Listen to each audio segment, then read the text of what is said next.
And for the morning, or we can have a message. I'll take a vote real quick. I thought I should start on a bit of an upbeat note, especially as we think about summer in the USA. Our first summer, we hosted a young guy, Ador, from the Basque region. It was a fantastic experience. I was a reluctant host. I didn't know if I'd be any good at it, but I was challenged to open my home, practice hospitality, and I was talking to Summer in the USA earlier this week, and they said, look, Eastman's become a great partner. We need 3 homes that'll take on teenage guys. So the last couple years, we've had a predominantly teenage women from the Basque Country, and they've got 3 young men who want to be here. They're looking forward to coming to Boise. So if that's you, here's the next step. Is just to take a left after service today and introduce yourself to Linda and go, here's my email. And that starts a conversation. July's a long time away, but let's get thinking about this and start processing it. We don't want people to have to, make hush puppies at Long John Silver's every day of their summer. So we get to stand in the gap and make a difference. Now, I want to jump into our message because we're in week 2 of a digital detox conversation. And if you were here last week, you know what we're coming to this week. If you're showing up for the first time, I just want to start by being a little bit dramatic. Catherine Price in How to Break Up With Your Phone says this: if you wanted to invent a device that could rewire our minds, if you wanted to create a society of people who were perpetually distracted, isolated, and overtired, if you wanted to weaken our memories and damage our capacity for focus and deep thought, if you wanted to reduce empathy, encourage self-absorption, and redraw the lines of social etiquette, you'd likely end up with a smartphone. Welcome to Eastman, everybody. So glad to be with you all today. And for some of you, that might sound like fighting words. You're like, oh man, that's one of those church phone burning ceremonies they're gonna have. And I shared with you last week, I have burned many things in my life as a Christian. I'm kind of trying to avoid that right now. Instead, I'd just like to explore technology, our devices. We're not gonna send our volunteers down the aisles to take your phones and send you on your way to live your life. I'm not anti-technology. Those of you who are around Eastwind, that's obvious. But for me, so I have a phone. I pulled it out the first service. The flashlight came on, and like a classic 50-year-old, I couldn't get it off, and it was a moment for everybody. I'm like, it's not that hard to turn your flashlight on and off. I have a smartwatch. I stay connected to things. I preach off an iPad. I have plenty of technology. And actually, this church utilizes technology. Last week, after the message, one of you came up to me, and I'm directly quoting him today. His name's Sean Cooney. Sean came up and said, listen, Mr. Digital Detox, I have a bone to pick with you. That's how he started. Since I joined this church, I've had to download WhatsApp for our Kenya partnership, Planning Center for my volunteer role in the preschool, Facebook for our church group, right now media for my life group, and Church Center to stay up to date with all things Eastwind. All right, and so he was here first service. I quoted him. I hope he felt honored. I want to just ask you real quick. So, what's it like for you? We do a question here in the morning. It's a full room. I think everybody's got a seat. There's probably room for single reservations around the room. If you're in an uncomfortable chair and you'd like to come up to a padded one in the front row, there are a couple, and this is a good time to do that. Otherwise, turn to your neighbor and I just explore this question: how satisfied are you with technology in your life? I'll be back in 1 minute, okay?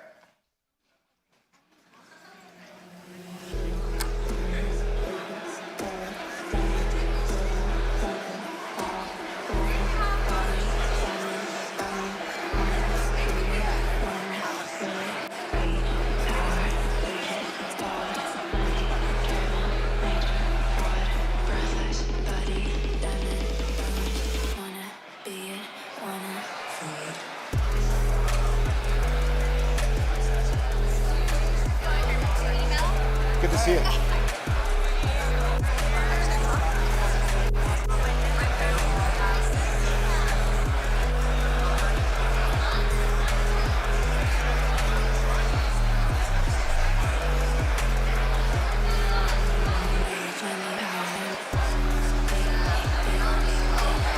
All right, take 10 seconds.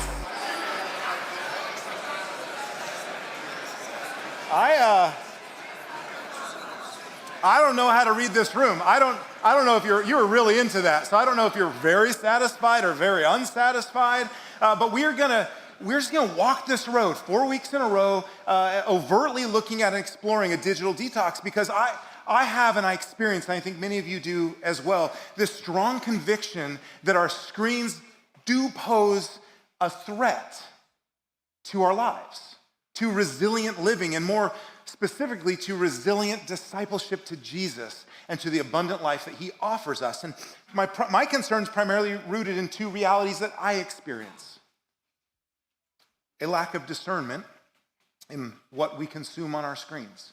So you might be sitting out here and be way ahead of the game and go, I'm so healthy digitally. And you're in a good place, but you should know people need you. There's people around you who are not, and they're struggling. Everything you'll hear from me, these are challenges in my own life. It's not like looking out at you and going, what do the people need to hear? I myself struggle with a lack of discernment in what I consume on my screen. And then an over-dependence on digital technology. These two things, when they're at play, can make us feel like we're just caught in this constant nudge to tap one more time, swipe one more time, look one more time. It's just, we're like there, and these questions start to come in and go, do I want to be nudged like this? Do I actually want to be? Or is it just, am I being unintentionally formed at this point? Are my screen habits healthy for me? Are they healthy for my family, for my roommates, for my singleness, for my dating, for my marriage, for my education, for my vocation, for my sense of identity and belonging? Are they healthy for me? And who am I becoming? These are all screen questions. What does Jesus want for me and my devices?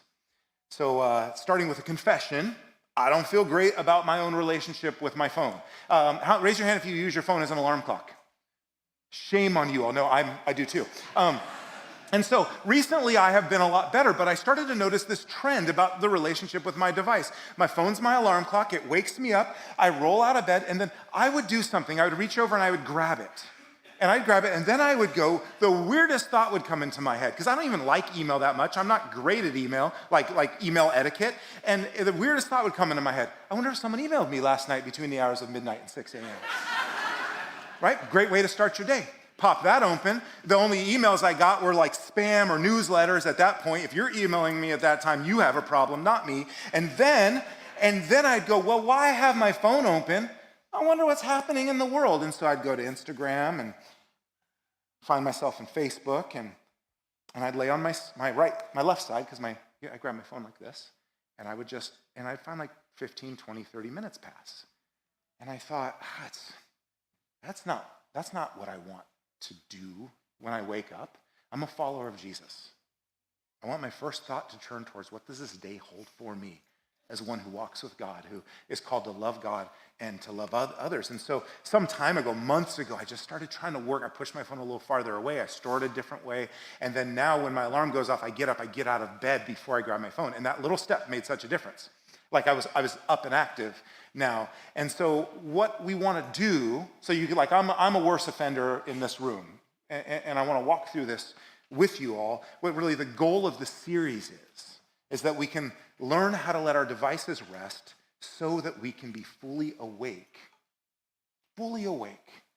and I'd say most importantly to God and to others.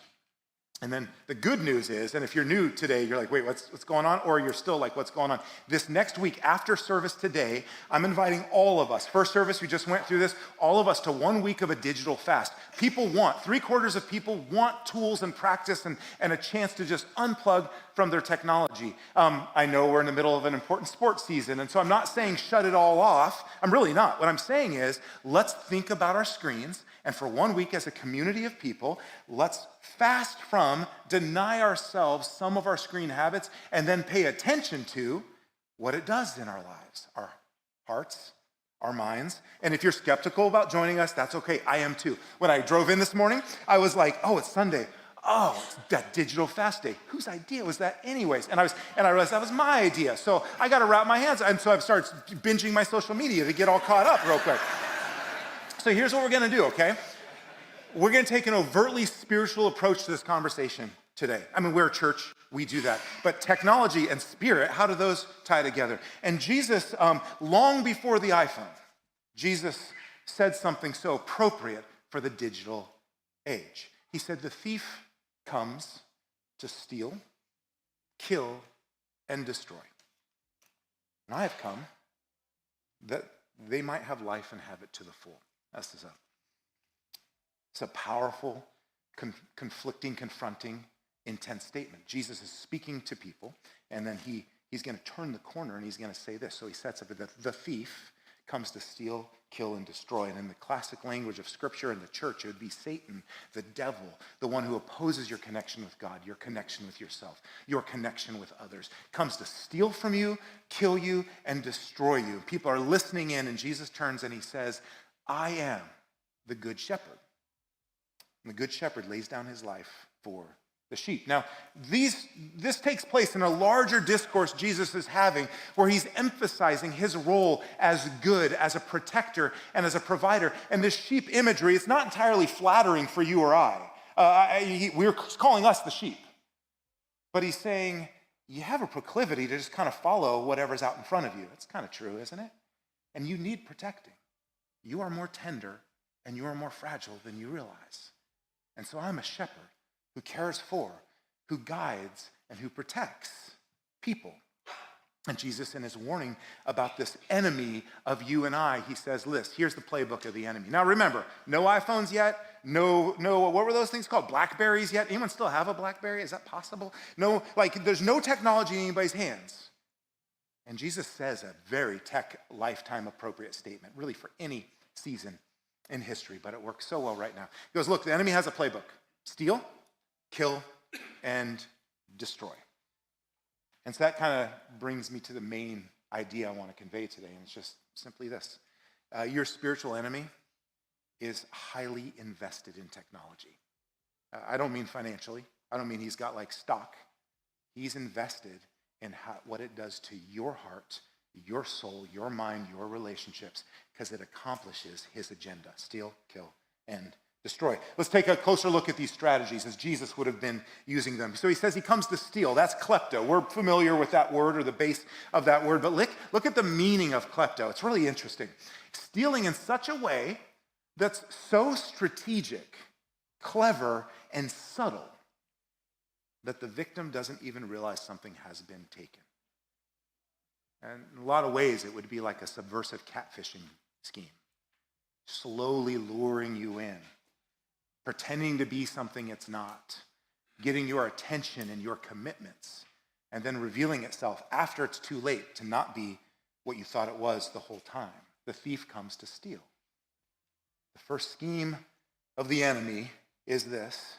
It's to take from you so subtly that you or I won't notice until it's gone. Now, from the beginning, my experience, digital technology has made one significant false promise. It said it will give us back time to be human. It'll give us more time with family. We'll be better at work. We'll have more time for leisure, more time to grow in hobbies and habits and interests. It'll draw us closer to God. Just do some spiritual digital technology. Everything, we're going to be able to do things faster, access information more quickly, create more space in our lives for the things that matter most. We will have a better work-life balance. So how's that working out for all of us? Right? Generally not very good. We're not working less. We're working more, specifically since the inception of the smartphone. The average work week has gone up. Instead of giving us time, technology gives us this low-grade reality that we are always on, and the anxiety that comes with that, with being always accessible to all people and all information and all ideas and all alerts and all headlines at all times. And that is just constant low-grade reality that makes us think we must respond immediately so that we can have peace. So there's more technology in our lives than ever before. And it feels harder than ever to do the things that I want to do and maybe that you want to do. And so what I find is that the enemy's goal is to steal our two most valuable resources, our time and our attention. And so rather than supporting our intentions, it largely fights to keep our attention. Instead of saying, I've got what's best for you, it says, give me your best. And I was Last week I talked about Sean Parker, the first president of Facebook, and how he's like, I'm out, like I'm a conscientious objector, because the underlying question was, how do we consume as much of your time and conscious attention as possible? So I did a little experiment this week. Okay, let's just see how this plays out, right? So I started, because I like coffee, I started with I started with how to brew the perfect cup of coffee. That's a safe enough thing to do in life. All right? I wanted to up my morning game. I was curious what would happen next. And then I started to see where it nudged me. The next nudge was this: 10 most expensive coffees in the world. Did you know there's beans that are like per pound as expensive as a car? I was like, what? This is blowing my mind right now. And then because I have such fancy taste, it said to me, this is what the inside of a billionaire's private jet looks like. I was like, all right, I'll check that out. The next nudge was this: how to land a plane in an emergency. Because I was getting a little bored with all this Richie Rich coffee jet stuff. Right? How to land a plane in an emergency, better safe than sorry. And then this was the next nudge: how to build a shelter with nothing but a toothpick. And I'm like, you're killing me right now. But I kept going. I wanted to see how far this thing would go. And the next one, well, it was interesting. I guess if you're going to land on a deserted island and have to build a shelter out of a toothpick, hopefully you're in good shape as you go in. It was this: the 5-minute morning routine to build your dream dad body. I was like, 5 minutes is all it takes. But I'm onto the game now. I'm onto the game. I'm like, no, the nudge is, I'm doing this intentionally, by the way. We do this accidentally all the time. We just kind of jump in and we follow the nudges. The next one, because I was over it, it's paying attention to a series we did a couple of years ago, but it was Why Birds Aren't Real. And I was like, oh, okay, I'm back in now. And it followed that up by drawing me to Elon Musk's robot army. And that was very interesting to discover that he has an entire robot army that's going to take over the world. And then, it kept losing me. And then the algorithm was like, I got you. This one policy will destroy the world. It was terrifying. But I wanted to peek in and see what that one policy is that's going to destroy the world. But the algorithm's smart. The nudge is good. It knew that it can't just pound me into submission. So number 10, tiny hedgehog gets custom wheelchair. I was here for it. And that was followed up with how to knit a blanket using only your arms and not your hands. And my wife's knitting lately. I'm like, what's going on right now? And then finally, the pièce de résistance: world's most perfect pancake flip in super slow motion. Okay. 45 minutes of my life. Right there. Over and over. The enemy steals our time in the most innocuous of ways. Technology has trained us to crave exciting, entertaining, shiny, and short things. And the challenge with this is that because our attention is so valuable, the challenge is we become like what we pay attention to. Attention is the portal to spiritual formation. If you are desiring to know Jesus, to follow Jesus, to practice your faith, attention, it's the gold. It's the portal to all formation, really any formation. So it's also the portal to spiritual formation. We become like what we pay attention to. So if I want to be with Jesus and be like Jesus and do what Jesus would do, I only have one pathway to that. It's to pay attention to Jesus. And the challenge in this digital age, when we think about the game plan of an enemy, is that discipleship requires sustained focus. The ability to think critically about and sit with the Bible, which is a difficult thing to do for many of us. To sit with the Bible and think critically about this ancient text that's inspired by God that we read and how it fits into 2025, to listen to the voice of God through that, to embrace silence and solitude, to resist temptation. Like this all takes a bit of grit and tenacity, which is powered by sustained focus. But it's really hard. Like you ever decide like, okay, I'm gonna take a break because this isn't the first time I'm talking about this to you. We're all thinking about this. Have you ever decided, I'm going to take a break, and so you just put your phone down, maybe you're reading a book or you're talking to someone, but your hand, it just keeps going. Like, I hope my phone didn't crawl away, and it's there. But you're a really disciplined person, so you take it out and you put it in another room, and your body's like, the whole time, like, just, I'm with you, but my phone's over there. How close can I get to my phone. Attention and time. Attention and time, the first scheme. The second scheme of the enemy is to kill. It's a graphic, dramatic word. Jesus uses it at a time, and he uses a word that's specifically tied to the sacrificial system. Slaughtering for sacrifice. I mean, allow me to be over dramatic real quick. If we're the product of the digital age, if we're actually the product, we're not the consumer of it, then we are being laid on an altar for something else's benefit. A deliberate act of destruction symbolizing the loss of life and purpose. I meet a lot of people, and I spend time talking with people in complex and difficult situations, and no one ever says the one thing I don't want in life is purpose. We all want, it's built into us. We're designed for purpose because we bear the mark of the Creator God. Well, this loss of life and purpose, it can look like this, that the enemy's goal then is to end spiritual vitality and emotional well-being. I don't think that the enemy's goal and how technology plays out into this is to minimize physical and life vitality. I think the enemy would be perfectly satisfied if you got the life you wanted, the dream you wanted, the job you wanted, the house you wanted, the location you wanted, the vacations you wanted, the toys you wanted, the leisure you wanted, as long as you never connected with your maker.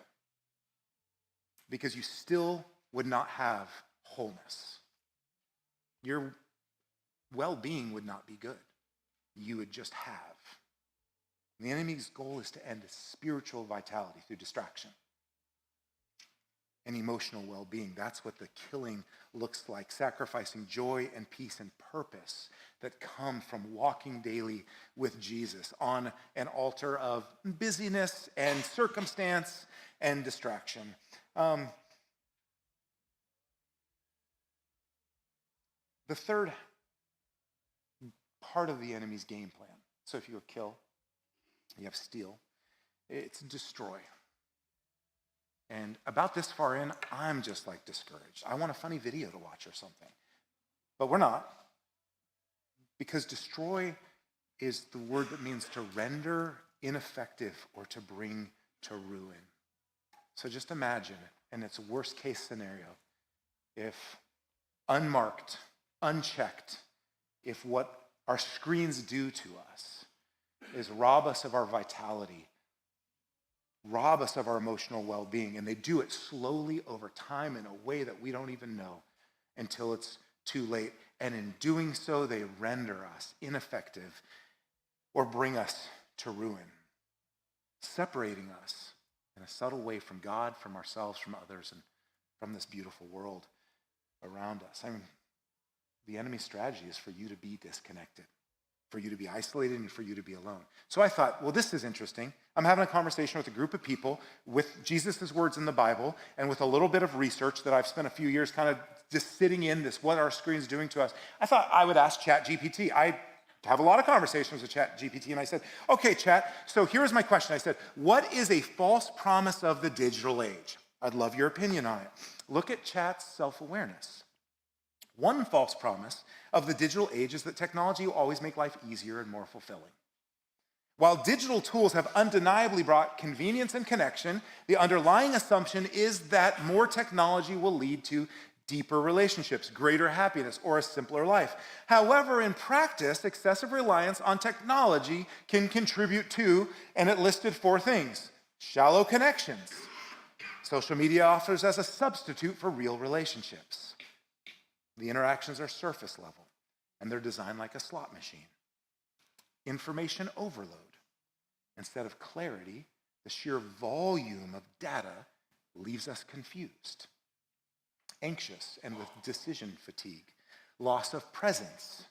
The constant pull and ding and nudge of notifications pulls us away from the people we're with into something else. And then the illusion of control. The very technology that says it will give us control takes away our control. And I thought, my goodness, if we were all as honest and self-aware as Chat is, like we would be one step ahead here. This is a great moment of self-reflection for digital media. Wow, It's not that different than Andy Crouch, who we talked about last week. He wrote The Tech-Wise Family. Andy Crouch says it this way. He says, we have never been so connected and lonely at the same time.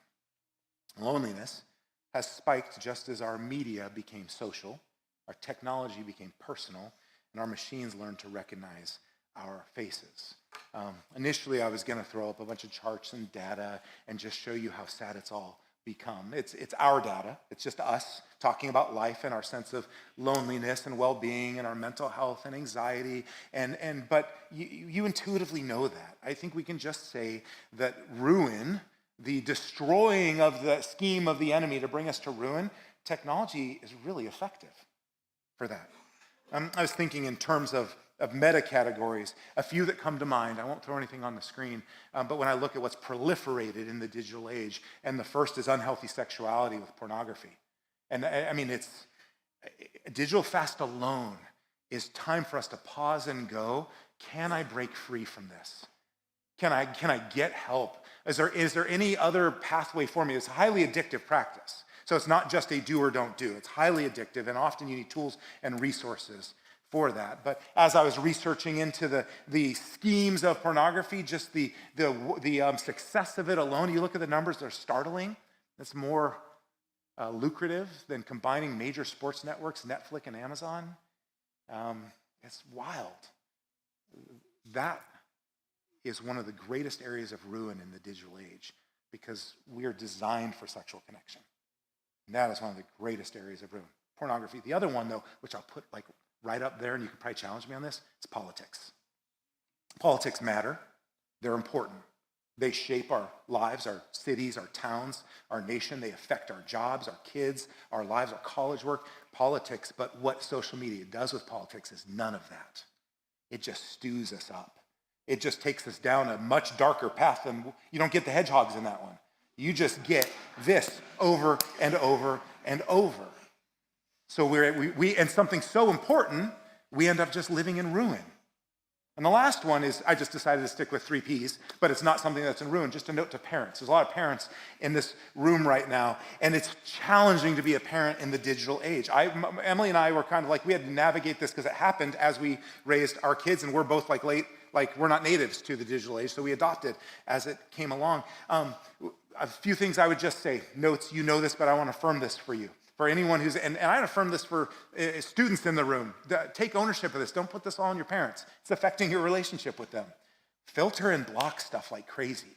Because if the game plan of the enemy is to rob you of the good life through stealing, killing, and destroying, to think that technology is neutral on that is a massive mistake. Filter, block. But that's not enough. We just have to learn how to be open and talk about this. I was worried last week that parents in the car would be like, give me your phone. You heard what Carlos said. No more technology. And I was like, no. I was talking to you, parents, also. This is a group conversation right now. I have a tool right here I started using a few weeks ago. It's called Brick. Some of you might be familiar with Brick. I have found that just blocking, filtering my phone, using screen time and other things, I can just go around those and reset them and delete them and things like that. So Brick, essentially, what I do is I put it somewhere, and then when I bring my phone to it, it makes my phone a dumb phone. And I can't get my smartphone back until I go back to the Brick. So my son, the last one living at home, bricks his phone at night. We're all going to bed. He can unbrick it in the morning because that's healthy. And so this tool is a fantastic test on like how you modify your own behavior, right? So it sits on the fridge, and I go bloop, and then I go, okay, what am I going to do now? I guess I could walk back over there and bloop it again, but that's embarrassing because I just blooped it one time. So and the further you walk away from it, you're going to go on a walk with some friends, or you're playing a board games or something, brick your phones. Unbrick them when you're done. It's a fantastic tool. Right now, here's what we're going to learn in 2 years. They're listening to everything we're saying and stealing all our information. But right now, it's a really useful tool. So I just want to encourage parents like this is the framework we have to live into. You can't just harp on your kids and restrict your kids. You have to set guardrails and you have to protect your kids, but you got to talk, and they have something to say. They're smart, they're insightful, they're thinking deeply about this technology in a lot of ways more than we are, more than their parents' generation is. All right, so let's recap.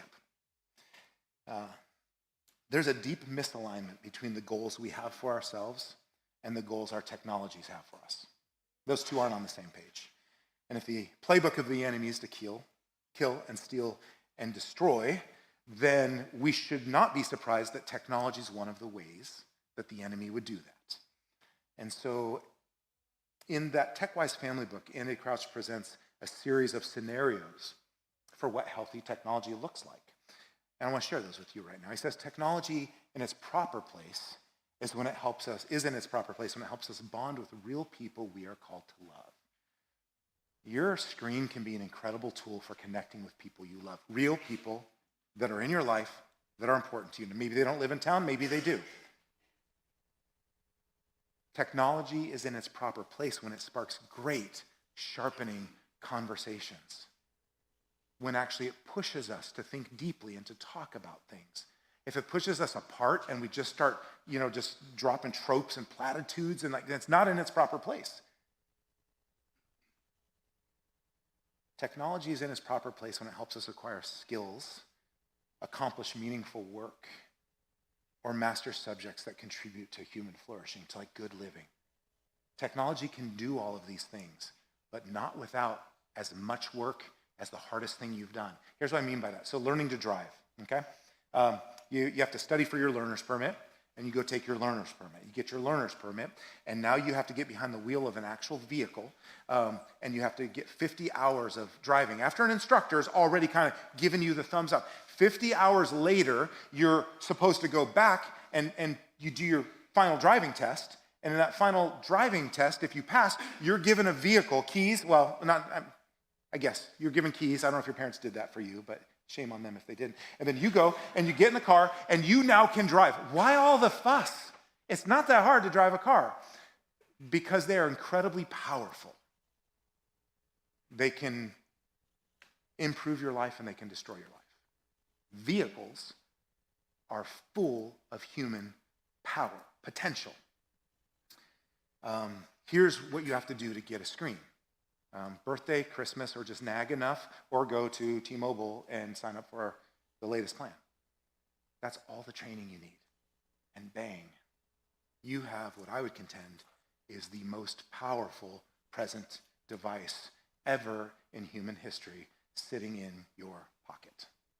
No 50 hours of learning how to use it. No test you have to take.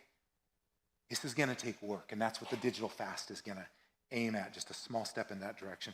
Technology is in its proper place when it advances the gospel of Jesus and the beauty of his creation. Here's why I'm not down on technology. One, because I lack discipline at times, and I'm like many of you, and I just love technology. But more importantly, I think we're in the golden age to share the hope of Jesus. We're more connected. Several of you have shared this with me. I found it to be fascinating. Joe Rogan, one of the most popular podcasts on the planet, had a Christian theologian on. And for several hours, this man, those of you who grew up around Christianity, he just shared the arguments for why we believe in the resurrection, why we believe in the scriptures, why we believe Jesus was God and man. For several hours, they had this ranging conversation, and it has blown up, and it might be the single largest sharing of the teaching of Christianity ever in the history of the world. I mean, it's wild to think about that. I've got a friend who works with churches in Iran, and those churches all meet underground because of the laws and the consequences of their meeting, and they all meet on Skype, and their pastor is on Skype, and he meets the church, and they're all quietly, they're not together, they can't be together. They're all on Skype having digital church community. I think there are aspects about technology when it's in its proper place, it's beautiful. Technology is in its proper place when we are mature and disciplined enough to wield its power. I don't think 4 weeks will do it, but we're having a 4-week conversation to exercise our muscle of maturity and to think deeply about our discipline. So here's our challenges. We're going to do a relational and digital challenge each week when we gather together. Relational challenge this week is this. Schedule time this week for relationships. Hospitality, coffee with a friend. I don't golf, but you golfers golf all the time. So playing golf, a dinner with family and friends. Text someone. Okay, notice my hypocrisy. Text someone right as soon as service is over. Text them and go, hey, at church today, Got a challenge. I've been wanting to hang out with you. Let's get together. Let's plan it now. Good, I'll see you this week. Do it. Board game night. Go for a walk with someone. Work out together. Make a FaceTime call with someone you've been meaning to connect with. But plan it intentionally. Spend time with somebody. That's your relational challenge. It's one person. If we do that, there will be 500 relational experiments done this week. And then your digital challenge. Take a 7-day tech fast. What I love about this is the church is not the only people talking about this. We talked last week that almost 3/4 of people want to disconnect from their devices. They just don't know how. So we're intentionally putting a spot down for us as a community where we're saying, hey, let's do this. Now, if you're like me, your mind immediately goes to, yes, but I am so important. I have many jobs to do, and I can't do them without my device, my emails and my Microsoft Teams and my TikTok, and kind of go down the list. And so I just want to say, this is not like a shame, like go do it. What's wrong with you? Don't you love God enough? Don't you care enough? No, just think about it. What's something you can do this week? And maybe for some of you, it's like just once, you're just going to delete that one, so that you're going to take that one social media app off that you know you're on all the time. That's going to be your fast. Others of you, it might be more robust and more filled out, but it's a 7-day challenge. I encourage you, talk to people about it. Don't be afraid to be like, yeah, this week I'm unplugging. People want to know that there are other people doing this, and they can be encouraged by that. Do it with a group, roommates, your household, friends. Encourage each other. How's it going for you? Please adjust the challenge based on your situation. If you're a social media creator and you go to work and they're like, why aren't you doing your job? You can't say, it's my church said I can't be on social media this week. So here's how I break it down. It's in your message notes is kind of a larger description of all this, also on the pub tables. You could take one with you.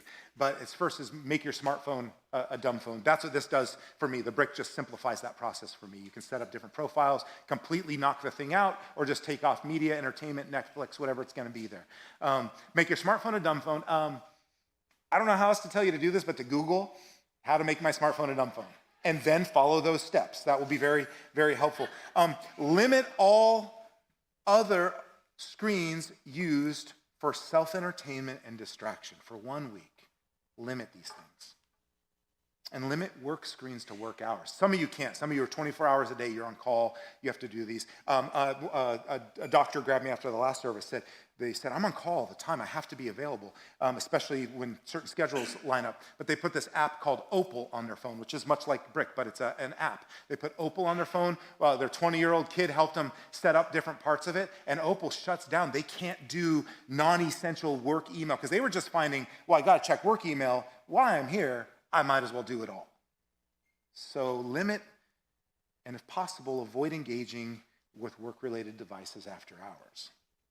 Set clear boundaries. Tell people about them.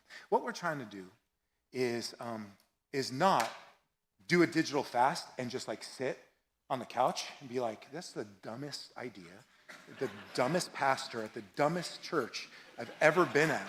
Like, what am I, like, yay, you know? You got to go find one of the pens with a clicky top and just do this over and over. That's not what I'm suggesting. I'm saying, pay attention to the digital fast and what it means to you. And then fill the space that you have. Fill it with friendship, with connection, with hobbies, with interests, with rest, with naps. Fill it with people. If you're a follower of Jesus, fill it with prayer. Fill it with Bible reading. Fill it with reflection and solitude and silence. Spend time in nature. Find great conversations. Go out and serve someone together. Go do that adventure you've been wanting to do that you've been too busy to do. So not everyone will join at that high level, but I'd encourage all of us to join at some level. So when you walk out today, I hope you'll join that, reflect on it all week, and when you come back next Sunday, it'll be like an experiment. Okay, we've been digitally fasting all week. Okay, now how do we talk about digital detox, okay? So here's our just reflection question before we sing together. Have a conversation. Are you in? Do you want to do this? Just have a conversation with God about it. And if you don't or you do, ask for his help and his guidance. And just reflect on this for a moment, and then we'll sing.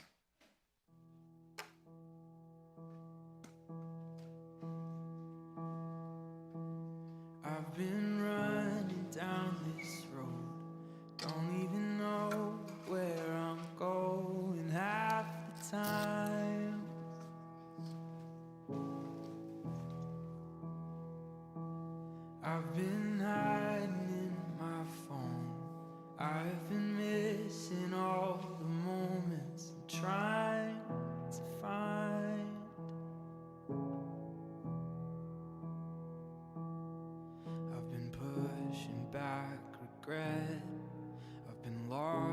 inside my head. I've been wandering around like a ghost, but I wanna hold on to the right things and let go of the rest. 'Cause time's worth more than money, and I'm done buying what won't last. 'Cause the years are just a vapor, and this life is just a breath. I wanna hold on to the right things and let go of the rest.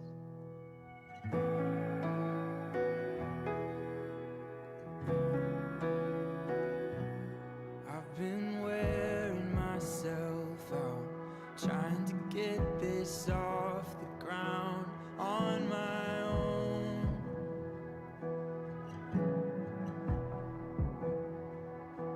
Yeah, I've been carrying this weight, feeling that something's gotta change.